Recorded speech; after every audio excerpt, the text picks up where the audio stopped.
Hello everyone, good morning. কেমন আছো তোমরা? আশা করি তোমরা সকলে খুব ভালো আছো। সিম্পল ব্লগস উইথ অনুষী চ্যানেলে তোমাদের সকলকে স্বাগত। নিয়ে চলে এসেছি আরও একটা সানডে ব্লগ।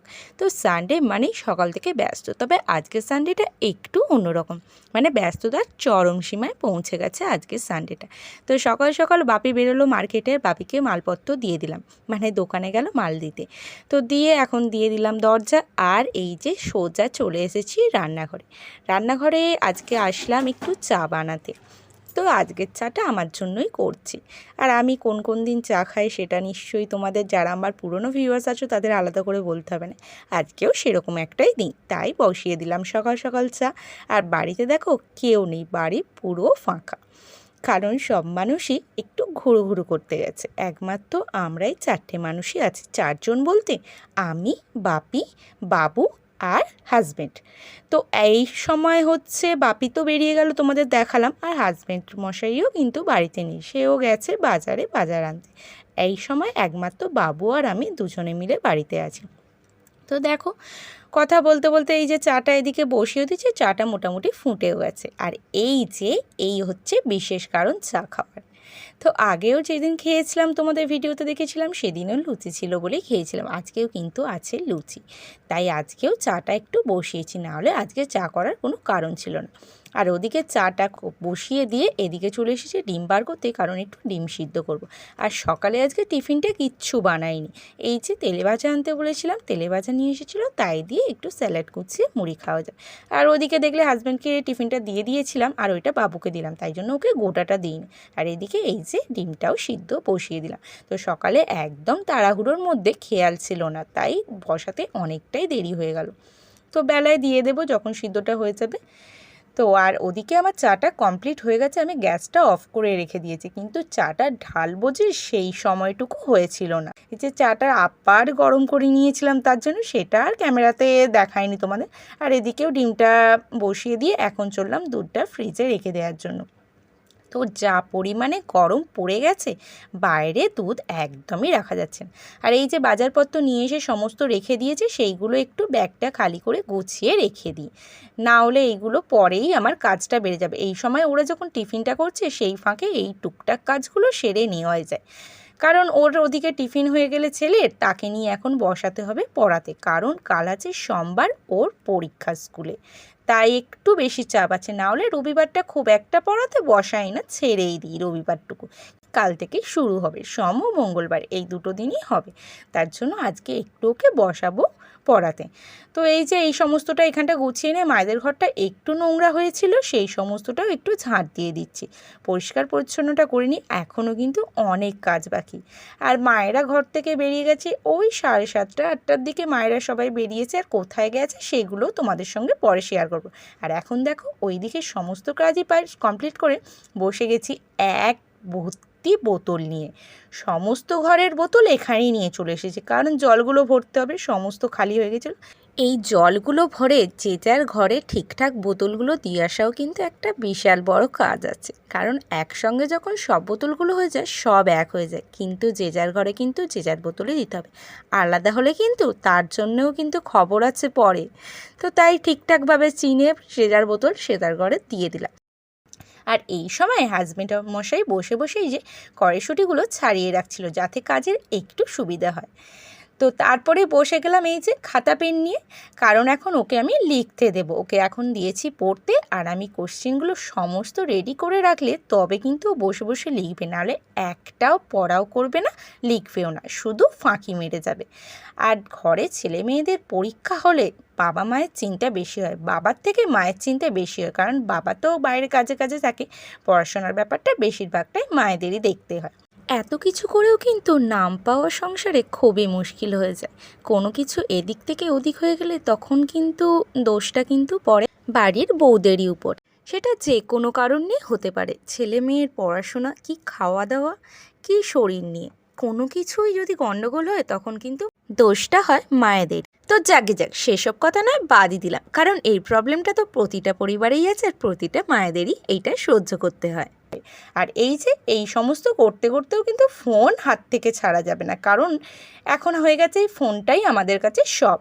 মানে এদিকে পড়াও দিচ্ছি, এদিকে ফোনে ভিডিও চালিয়ে দিচ্ছি। তবে ভিডিওটা মিউট ছিল কিন্তু, হ্যাঁ, ওর পড়ায় যাতে কোনো রকম অসুবিধা না হয় সেটাও কিন্তু আমাদের খেয়াল রাখতে হবে। তাই ভিডিওটা মিউট অবস্থায় দুটো কাজই একসঙ্গে সারা হয়ে গেল। ওদিকে ভিডিওটাও দেখা হয়ে গেল, এদিকে আমার ওকে পড়াগুলোও দিয়ে দেওয়া হচ্ছে। আর কালকে দুটো মেন সাবজেক্ট ওর পরীক্ষা আছে, বাংলা ও ইংলিশ। ব্যাস দুটোতেই তো একবারে মাথা খারাপ করে দেবে না। বাংলাটা পড়তে দিয়েছি, সেই নিয়ে নড়তে নড়তে এতটা টাইম হয়ে গেল। ওকে জোর না দিলে কখনোই পড়ে না। তো চলো আমি টুকটাক ওকে কোশ্চেনগুলো সমস্ত রেডি করে দিই। আর রেডি করে দিয়ে ওদিকে এখনও রান্না বসায়নি। আর বেলায় এখন প্রচুর হয়ে গেছে, ঘড়িতে বেজে গেছে 11টা, এখনও আমার রান্না বসানো হয়নি। অন্যান্য দিনগুলো যেরকম রান্না বসিয়ে দেয় মা, আজই যেহেতু মা নেই, সমস্ত দায়িত্বটাই আমার ওপরে। আর বাপি আছে যেহেতু, বাপি না থাকলে কি হয়, একটু দেরি করে রান্না বসালে অতটা চাপ হয় না। তোমাদের সঙ্গে কথা বলতে বলতে এদিকে দেখো আমার মাংসটা ধোয়াও হয়ে গেছে। মাংস আর কাঁকড়া এনেছিল আজ বাজার থেকে।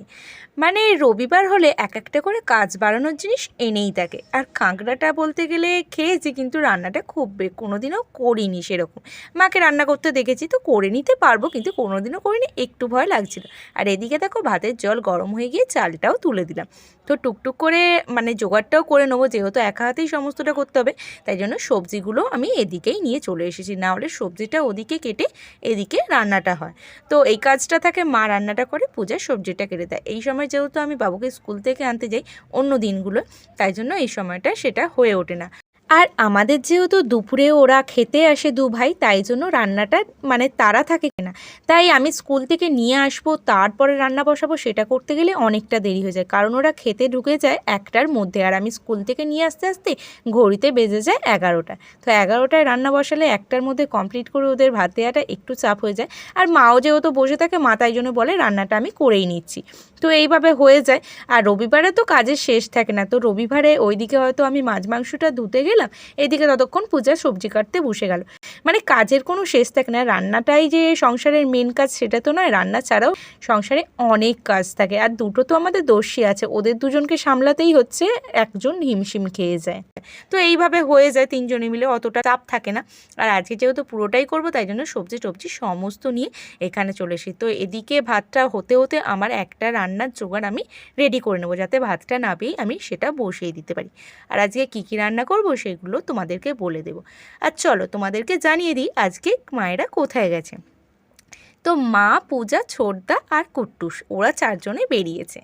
তো তোমাদের আগের সপ্তাহ মানে আগের রবিবার বলেছিলাম, তোমাদের কাছে ভিডিও দিয়েওছিলাম যে আমরা দক্ষিণেশ্বর গিয়েছিলাম। আর এই সপ্তাহে ওরা দক্ষিণেশ্বর গেছে। তো আলাদা যাওয়ার কারণটাও তোমাদের বলছি। আলাদা যাওয়ার একটাই কারণ, ওরা বাসে যেতে পারে না, আর আমরা ট্রেনে যেতে চাই না, কারণ ট্রেনে যেতে অনেকটা বেশি টাইম লাগে আমাদের এখান থেকে, মানে অনেক ঘুরে ঘুরে যেতে হয়। তাই কোনোদিনও ট্রেনে আমরা যাই না, আমরা বাসেই চলে যাই। বাসে আধ ঘন্টাও লাগে না আমাদের দক্ষিণেশ্বর পৌঁছে যেতে। আর ওরা যেহেতু বাসে যেতে পারে না, মানে বাসে মায়ের আর ঠোঁটদার এদের দুজনের প্রবলেম হয়। তাই আর হুট করেই এটা ঠিক হয়েছে, হঠাৎ কাল রাত্রে, আগে থেকে কোনো কিছু প্ল্যান ছিল না। তো চলো দেখো, তোমাদের সঙ্গে কথা বলতে বলতে আমার কিন্তু ওদিকে ভাতটা হয়ে গেছে। তাই ভাতটা নামিয়ে আমি এদিকে মাংসের জন্য আলুগুলো একটা প্রেশারে সিটি দিয়ে নিলাম। তো সিটিটাও দেওয়া হয়ে গেছে। এবার আমি বসিয়ে দেবো প্রথমে রান্নাটা। তো আর এই যে দেখো, ওকে লিখতে দিয়ে আমি আসলাম এদিকে রান্নাটা করতে, কারণ অনেকটাই বেলা হয়ে গেছে, তোমাদের তো বললাম। কিন্তু এই যে আবার খাতা নিয়ে এখানে চলে এসেছে, বুঝতে পারছে না। মানে সারাদিন ও এরকম করতেই থাকে। ওকে পড়তে দিয়ে এসে আমি নিশ্চিন্তে কোনো কাজই করতে পারি না। ও ছুটে ছুটে একটা করে দেখাতে চলে আসে, এটা হয়ে গেছে, এটা কি লিখেছো বুঝতে পারছি না, এই রকম মানে সারাক্ষণ চলতে থাকে। তাই জন্য ওকে পড়াতে বসিয়ে আমি কোনো কাজ করতে পারি না। আর আজকে যেহেতু বাড়িতে একা, তাই আমায় করতেই হচ্ছে ওকে বসিয়ে দিয়ে। আর এখন চলো রান্নায় বসিয়ে দিচ্ছি হচ্ছে একটু করলা আলু পেঁয়াজ ভাজবো, সেটাই বসিয়ে দিচ্ছি। তো চলো এইভাবেই আমি রান্নাগুলো সব কমপ্লিট করে নেবো এক এক করে। আর আরেকটা কি ব্যাপার হয়েছে জানো তো, ব্যাপার হয়েছে নয়, মানে এটাই হয়, কারণ বাপি না কোথাও যেতে চায় না। তাই জন্য বাপির জন্য কেউ না কেউ আমরা থেকেই যাই, মানে আমরা কোথাও গেলে ওরা থাকে, আর ওরা কোথাও গেলে আমরা থেকে যাই, এইভাবে চলে। আর অন্য কোথাও হলে কোনো সময় হয়তো আমিও গেলাম আর পূজাও গেল, মানে ওর বাপের বাড়ি গেল, আমি আমার বাপের বাড়ি গেলাম, যেরকমটা ভাইপো দ্বিতীয়ায় হয়, সেই সময় মা থাকে। আর অন্য সময় কোনো কারণ হলো, বিশেষ কারণে আমরা দুজনেই হয়তো কোথাও গেলাম, তখন কিন্তু মা থেকে যায়। এইভাবে না একসঙ্গে বেরোনোটা খুব কমই হয়। পুজোর সময়টা যখন ছুটি পাওয়া যায়, ওরা ওদের অফিস থেকে ছুটি পায়, সেই সময়টা একসঙ্গে ট্যুর করা হয়, মানে যাওয়া হয়। তবে এই কিছু বছর হলো এই ঘর টর এই দিকের সব কাজটা যে লাগছে বলে সেরকমভাবে ট্যুর কোথাও করা হয়নি দূরে। টুকটাক গেছি যে যার মতো, কিন্তু সেইভাবে একসঙ্গে কোথাও যাওয়া হয়নি। তো দেখো, তোমাদের সঙ্গে কথা বলতে বলতে কিন্তু আমি কাঁকড়ার ঝালটাও বসিয়ে দিলাম, আর মাংসের আলুগুলোও সিদ্ধ করে নিচ্ছি। আর সকালে যে ডিমটা সিদ্ধ করেছিলাম না, ডিমটা হাফ বয়েল হয়ে গিয়েছিল, আর হাফ বয়েল ডিম আমি একদম খেতে পছন্দ করি না। তাই জন্য যেখানগুলো একটু শক্ত ছিল সেইগুলো একটু বেছে বেছে খেয়ে বাদবাকিটা রেখে দিয়েছিলাম, বরমশাইকে দিয়ে দিয়েছিলাম। আর এখন ঘড়ির কাঁটায় বেজে গিয়েছিল 12টা ওভার হয়ে গেছিলো। তো এখন আমি বসে বসে টিফিন করছি। তো বসে বসে করছি না, মানে রান্না করতে করতে টিফিন করছি। চামচ নিয়ে নিয়েছি, মুড়িটা আগে মেখে নিয়েছি, এক গাল করে খাচ্ছি আর রেখে দিচ্ছি। তো এইভাবে করতে করতে রান্নাটা কমপ্লিট করছিলাম। আর বারবার এই যে বাবু ছুটে ছুটে চলে যাচ্ছিলো, বাবাকে দেখালে বাবা কিচ্ছু দেখিয়ে দেবে না, যেহেতু আমি লিখতে দিয়েছি, আমি পড়তে দিয়েছি, আমাকেই দেখিয়ে দিতে হবে। আর ও আমার কাছেই বারবার ছুটে ছুটে আসছিলো। আর একটু ফাঁকি মারারও এটা একটা ধান্দা, মানে যতবার উঠে উঠে আসবে ততবার এই যে কিছুটা টাইম গেল, এই যে ছোটাছুটি করছে, লাফালাফি করছে, এই করে করে দেরি করছিল, মানে একদম পড়াশোনা মোটেও করতে চায় না। তাই জন্য না ওকে পড়তে দিয়ে না আমি কখনো উঠে আসি না, যতক্ষণ ও পড়ে ততক্ষণ ওর পাশে বসে থাকি। আর দেখো, মোটামুটি আমার প্রায় বেশিরভাগ সমস্ত রান্নাটাই হয়ে গেছে। এখন বসিয়ে দিচ্ছি মাংসটা। তো মাংসটাও বসিয়ে নিই। আর মাংসটা যেহেতু তোমাদের আগেও বলেছি যে বড়মশাই মাংস একদমই খায় না, তাই জন্য মাংসটা একমাত্র আমার, বাবুর আর বাপির জন্য হচ্ছে, আমাদের তিনজনের জন্যই মাংসটা হচ্ছে। তো মাংস আজকে আনবে নাই বলেছিল, আমি জোর করে আনিয়েছিলাম, কারণ শিবরাত্রি ছিল আর বৃহস্পতিবার থেকে সেই নিরামিষ খাওয়া শুরু হয়েছিল, বৃহস্পতি, শুক্র, শনি, আর আজ রবিবার। তাই জন্য বললাম আজকে অন্তত একটু আনো, মানে এই পরপর 3 দিন নিরামিষ খেয়ে মুখটা একদম খারাপ হয়ে গেছে। তাই আমি জোর করে আনিয়েছিলাম, কিন্তু আনানোর পর মনে হলো না আনালেই ভালো হচ্ছিলো। তো দেখো, মাংসটাও আমার কষানো হয়ে গেছে, আর আমি জল দিয়ে এবার ঝোলটা বসিয়ে দিলাম। আর আলু দিয়েই ঝোল করছি, যেহেতু দুবেলার করে নেবো। ওরা তো দক্ষিণেশ্বর থেকে চলে আসবে, শুধু দক্ষিণেশ্বর নয়, ওরা দক্ষিণেশ্বর, আদ্যাপীঠ, বেলুড়মঠ সমস্তটাই কভার করে নেবে।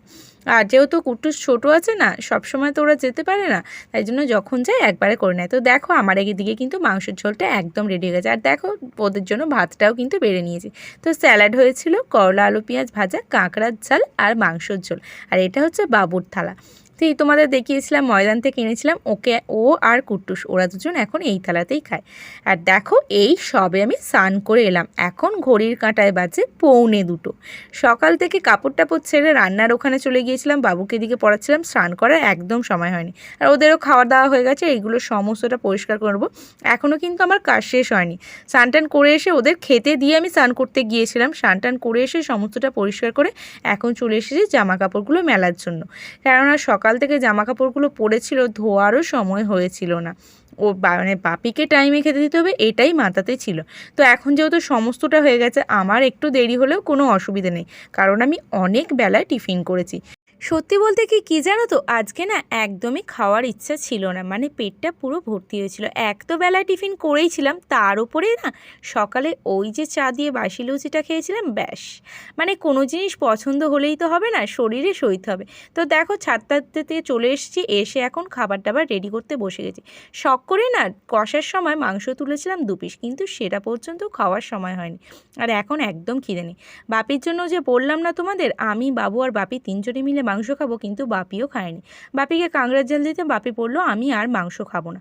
তো একমাত্র বাবু খেয়েছে, বাবু এই যে দেখো লেগ পিসটা খায়নি। তো ওকে আর 2 পিস দেওয়া ছিল, সেইটুকুটা খেয়েছে, ভাতও অর্ধেক খেয়ে নিয়েছে। তো এই ভাতটুকুই নেব, আর একদমই খাওয়ার ইচ্ছা নেই। কিন্তু যেহেতু খেতে হবে, না খেলে সবাই বকবে, তাই জন্য শুধু এইটুকুটাই নিয়ে নেব। আর সেরকমভাবে কিছু নেওয়ার ইচ্ছে নেই, যে সমস্ত মাংসটা দেখো পড়ে আছে। তো রাত্রে হয়ে যাবে, রাত্রে এমনিতেও রবিবার হলে রাত্রে শুধু রুটি করে নেয়, আর ভাতও পড়ে আছে কিছুটা। অনেকটাই কম চাল নিয়েছিলাম, তার সত্ত্বেও ভাত রয়ে গেল। আর এদিকে আমার থালাটা আমি রেডি করে নিচ্ছি। আর এখন ঘড়ির কাঁটায় 4টে ছুঁই ছুঁই বেজে গেছে, 3:45, এখন বসছি খেতে। তো এই যে খেয়ে দিয়ে উঠে আবার লেগে গেছি কাজে। তো খাওয়াটাও হচ্ছে একটা কাজ। তো সেই খাওয়ার কাজটা করে নিয়ে আবার বসে গেছি। এই যে ঘর মুছবো তার জন্য জল এনে এই যে রান্নাঘরটা ওদিকে মুছে নেবো আর এদিকে পুরো দালানটা মুছে নেবো। তারপরে বাসনটাও ছিল, বাসনটা মেজে চলে এসেছি আবার ছাদে। তো সমস্ত জামাকাপড়গুলো ধুয়ে দিয়েছিলাম। সারাদিন রান্নাঘরে আর ভালো লাগছিল না, আজকে প্রচণ্ড গরম উঠেছিল, তাই জন্য সমস্ত ধুয়ে একটু শুকনো করে তারপরে একবারে দেখো সন্ধেবেলা চলে এলাম। তো সন্ধেবেলা নয়, এটা অনেকটাই রাত। আর এই সময় মায়েরাও চলে এসেছে, আর সারাদিন যেহেতু জার্নি করে ফিরেছে, ওরা ফিরলো ওই 6:30 7টার দিকে। তাই জন্য আমি আজকে রান্নাটা করে নিলাম। আর রাতে তো সেরকম কিছু হবে না, এই যে রুটি হবে আর একটু হবে শিম আলু বেগুন সিদ্ধ, কারণ মা তো চিকেন খায় না আর বাপিও রাতে একদমই মাংস খেতে চায় না, তাই জন্য ওদের জন্যই সিদ্ধ হবে। মা বললো সারাদিন মানে বাইরের খাবার খাওয়া হয়েছে, সিদ্ধটাই আজকে কর, আর সিদ্ধটা করেও নিয়েছে। আর এই যে আবার চলে এসেছে বই নিয়ে, ওকে পড়তে দিয়ে সত্যি বলতে কি কিচ্ছু করতে পারি না। ওকে ঘরে আমি লিখতে দিয়ে এসেছিলাম, যেহেতু কাল সকালেই পরীক্ষা, সকালে তো বসিয়েছি, সকালে সেইভাবে তো বসতে পারলাম না, তোমরা দেখলে। তো এখনও সেই একই ব্যাপার, ওকে লিখতে দিয়ে এসেছি, সেটা কিচ্ছু করেনি, আবার এখানে নিয়ে চলে এসেছে। আর আজকে পূজাকে বললাম তোমাকে বেলে দিতে হবে না, তুমি রেস্ট করো। আর কুটুসেরও সারাদিন অনেক জার্নি হয়েছে, ওকে তাড়াতাড়ি খাইয়ে ঘুম পাড়িয়ে দাও। ওকে রুটি খাওয়াবে না বললো, ওকে রাইস খাইয়ে দিয়েছে। তাই এদিকে আমি আজকে বেলতে বেলতে মানে রুটিটা শিখেও নিচ্ছি, ওদিকে বেলেও নিচ্ছি। আর এদিকে কিন্তু প্রিমিয়ারটাও চলছে, কারণ প্রতিটা রবিবারই গান শুনতে শুনতে আমার বেশ রান্নাটা ভালোই হয়। তো দেখো রুটিগুলো শিখে নিচ্ছি, আর লাস্টে কটা পরোটা করব। পরোটা বলতে আটা মাখা একটু রয়ে গিয়েছিল, আর আটা মাখা আমি রাখি না, আমাদের যেদিন মাখি সেদিনই করে নিই। যেদিনই রয়ে যায় পুরনো আটা থাকলে সেটা দিয়ে না আর রুটি করি না, একটু খেতে কেমন লাগে, তাই জন্য একটু পরোটা করে নিই। এই পরোটাটা একমাত্র আমিই খাবো, যেহেতু আজকের আটা মাখা নয়, তাই জন্য বাকি আর কাদেরও দেবো না। তো চলো এদিকে সমস্তটা কমপ্লিট করে তারপরে আমি মাংসর ঝোলটাও কিন্তু গরম করে নেবো, আর মায়েদের আলুটাও তৈরি করে নেবো। তো এইভাবে সমস্তটা রেডি করে নিয়ে সমস্তটা কমপ্লিট করে নেবো। সকাল থেকে আজকে প্রচুর ছোটাছুটি গেছে, আর একটুকু শরীর সায় দিচ্ছে না। দুপুরেও শোয়া হয়নি, তোমাদের তো বললাম, খেতে খেতে 4টে বেজে গেছিলো। তারপরে ওই যে ছাদে গিয়েছিলাম, ছাদে বসে বসে জামা কাপড়গুলো শুকনো দিয়ে একবারে শুকনো করে তবে নিচে নেবেছি। যখন আসলাম দেখলাম পুরো শাড়ি সমস্ত শুকিয়ে গেছে। তো সমস্ত নিয়েই একবারে নিচে চলে এসেছিলাম, আর ক্যামেরাটা অফ ক্যামেরাতে যেহেতু এইগুলো হয়েছে, তাই জন্য তোমরা কিছুই দেখতে পাওনি। তো দেখো রান্নাটা আমার সমস্তটা কমপ্লিট হয়ে গেছে। তো চলো বন্ধুরা, এবার আমি আলুটাও তৈরি করে নেব। অল্পই একটুখানি করেছিলাম, শুধু মায়েদের মতো। তো চলো আজকের মতো ভিডিওটা আমি এখানেই শেষ করছি। ভালো লাগলে একটা লাইক শেয়ার কমেন্ট করে দিও, চ্যানেলটা সাবস্ক্রাইব করে নিও, নোটিফিকেশান বেলটা অন করে দিও, যাতে আমার নেক্সট ভিডিওর নোটিফিকেশান সবার আগে তোমার কাছে চলে যায়। তো গুড নাইট সকল বন্ধুকে, সকলে ভালো থেকো, সুস্থ থেকো, টাটা।